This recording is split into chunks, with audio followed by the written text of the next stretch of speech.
আসসালামু আলাইকুম প্রিয় দর্শক, আজকে ফেব্রুয়ারি ৯ তারিখ, ১২ তারিখে নির্বাচন, মাঝে মাত্র ২ দিন, ১০ এবং ১১। ১১ হবে না, ধরেন ১০ তারিখ, কারণ ১১ তারিখে তো নির্বাচনী প্রচারণা বন্ধ হয়ে যাবে, ২৪ ঘন্টা আগে তো বন্ধ হয়ে যায়। তো সেই সময় তো আমরাও হয়তো তেমন কিছু কথা বলতে পারবো না, কারণ আমার এই কথা যদি কোনো না কোনো দলের পক্ষে অথবা বিপক্ষে যায়, সেটাও আসলে আইনগতভাবে ঠিক হবে না। তো সেই হিসেবে আমরা ধরতে পারি আর মাত্র ২ দিন, আজকে এবং আগামীকালকে আমরা কথা বলবো নির্বাচনের সম্ভাবনা নিয়ে, নির্বাচনে কে কেমন করতে পারে তা নিয়ে। আমি গতকালকে একটা প্রিডিকশনের মতো দিয়েছিলাম, সেটা আমি দুটো সোর্স থেকে পাওয়া প্রিডিকশন দিয়েছিলাম। আমরা বলেছিলাম, এটা নিয়ে অনেক আলোচনা হয়েছে, অনেকে দেখেছেন, অনেকে নানা রকম মন্তব্য করেছেন। তো এই ধরনের আলোচনা হতেই থাকবে, তারপরেও কিন্তু প্রিডিকশনে চলতে থাকবে। আপনারা মিলিয়ে নেবেন আপনাদের চিন্তার সঙ্গে।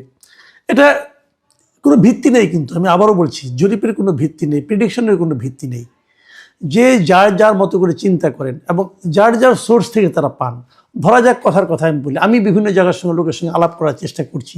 আমি এটা ফাইনাল প্রেডিকশনটা আগামীকালকে দেব, যে আমি নিজে কি মনে করি, যে মনে করার পেছনে আমি একটা দায়িত্ব নেব, যে এই দায়িত্বটা আমি দায়িত্ব নিয়ে মনে করছি।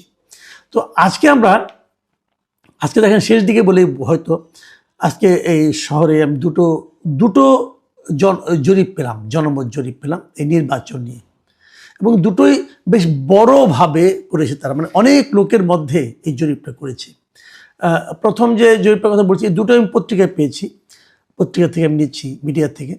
এই প্রথম জরিপটা হলো eminence associates for social development, সংক্ষেপে EASD, এরা একটা জরিপ করেছে, এর নামে একটা সংস্থা। তারা ৪১,০০০ মানুষের মতামতের ভিত্তিতে এই জরিপটা পরিচালিত করেছে। ৪১,০০০ কিন্তু অনেক বিরাট সংখ্যা, এবং তারা দেশের বিভিন্ন জায়গায় জরিপটা করেছে, মানে একদম বিভিন্ন আপনার আসন ধরে ধরে ওখানে গিয়েছে, অনেকের সঙ্গে বিভিন্ন প্রক্রিয়াটা তারা বলেছে কীভাবে তারা প্রক্রিয়ায়িত করেছে, এবং তাদের যে প্রাপ্তিটা সেটাও তারা প্রকাশ করেছে।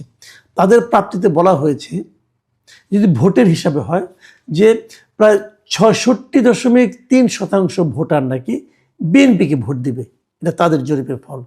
আর এর বিপরীতে মাত্র ১১.৯% মানুষ ভোট দিবে জামাত ইসলামকে, এনসিপি ১.৭%, জাতীয় পার্টি ৪%। ওগুলি উল্লেখযোগ্য নয় আসলে। তাহলে কোথায় ৬৬.৩% আর কোথায় ১১.৯%? ধরেন ১১ তো ১২ই ধরেন আপনি, কোথায় ৬৬ আর কোথায় ১২, কোনো তুলনা হয়, কোনো প্রতিদ্বন্দ্বিতা হয়, এরকম তাদের জরিপের ফল তারা পেয়েছে। এবং তারা নিশ্চয়ই দাবি করতে পারে, আমরা ধরেন ৪১,০০০ মানুষের মতামত নিয়েছি, এটা অনেকটা গ্রহণযোগ্য হতে পারে, এরকম তারা দাবি করতে পারে।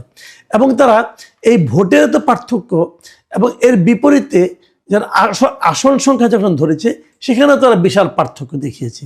তাদের বিবেচনায় বিএনপি জোট পাবে ২০৮টা আসন এবং জামায়াত জোট পেতে পারে ৪৬টি আসন।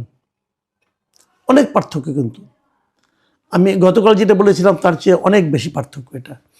আচ্ছা, আমরা আরেকটা আমার জরিপটা নিয়ে পরে কথা বলি, আরেকটা জরিপ নিয়ে কথা বলি এখন। এই জরিপটা করেছেন International Institute of Law and Diplomacy, মানে IILD নামে একটা প্রতিষ্ঠান। এরাও অনেক লোকের উপর করেছেন, এবং এদেরটা আমার তো মনে হয় যে আগে যেটা আমরা বললাম EASD, তাদের চেয়েও বেশি সংখ্যক। EASD করেছিল ৪১,৫০০ মানুষের মতামত নিয়ে, আর ওরা যেটা নতুন যেটা বললাম আমি, যে IILD, এরা জরিপ করেছে ৬৩,১১৫ জন ভোটারের উপর। ৬৩,১১৫ জন, মানে বিশাল ব্যাপার স্যাপার কিন্তু। এবং তারা গত ২১শে জানুয়ারি থেকে ৫ই ফেব্রুয়ারি, মানে এই ১৬ দিনের তারা এই জরিপটা পরিচালনা করেছে। ৩০০টা সংসদীয় আসনেই তারা জরিপ চালিয়েছে, বিভিন্ন ইউনিয়ন ভাগ করে। এবং এখানে ফলাফল যেটা আছে, সেখানে কিন্তু তারা দেখিয়েছে যে একদম মানে নেক টু নেক ফাইট হবে। এরা ভোটের একটা হিসাব দিয়েছে। এই ভোটের হিসাবে তারা বলেছে যে দুই দলের মধ্যে, মানে দুইটা জোটের মধ্যে, বিএনপি এবং জামাতের জোটের মধ্যে একটা হাড্ডাহাড্ডি লড়াই হবে। বিএনপি জোট পেতে পারে ৪৪.১% ভোট, আর অন্যদিকে জামায়াতে ইসলামের নেতৃত্বাধীন জোট যেটা আছে, তারা পেতে পারে ৪৩.৯% ভোট। এই তারা পেতে পারে বলে এদের ধারণা। তো এটা খুব ইন্টারেস্টিং বলে আমার কাছে মনে হয়েছে, যে তারা আগেরটাতে কোথায় আপনার 12% ভোট পাবে, বিএনপি পাবে 66.3%, আর জামাত পাবে মাত্র 12%। মানে বিশাল পার্থক্য ছিল। কিন্তু এখানে কিন্তু তা দেখানো হয় নাই। এরা বলছে পার্থক্যটা মানে 1% মতো, 44.1%, আর এদিকে 43.9%। মানে ধরতে গেলে 0.2% কম জামাতের।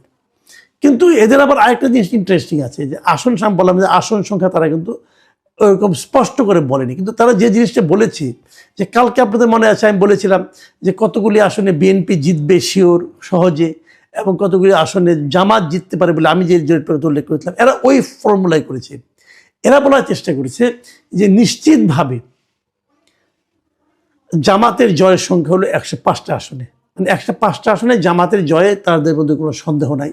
বিপরীত দিকে বিএনপি নিশ্চিতভাবে জয় পাবে 101টা আসনে, মানে নিশ্চিত জয়ের আশায় সংখ্যায় কিন্তু জামাত বিএনপি থেকে জামাত এগিয়ে আছে বিএনপির 4টা আসনে। আর দুই পক্ষের মধ্যে হাড্ডাহাড্ডি লড়াই হবে 75টা আসনে।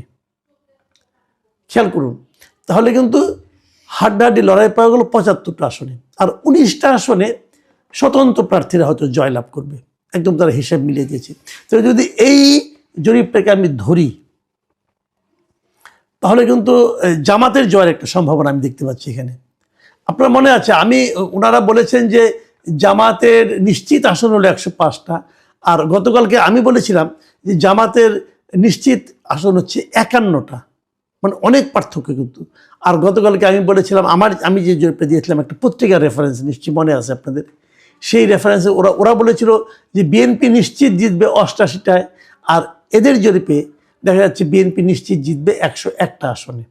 আর হাড্ডাহাড্ডি লড়াই আমি বলেছিলাম 132টা আসনে, আর এরা হাড্ডাহাড্ডি লড়াই করাচ্ছে 75টা আসনে।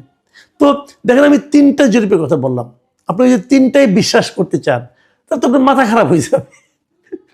আমি গতকালকে 2টো জরিপ দিয়েছিলাম, একটা আমি বাদ রাখছি। আমি আর একটা পত্রিকার একটা হিসাব দিয়েছিলাম, ওটা আমি বললাম শেষে।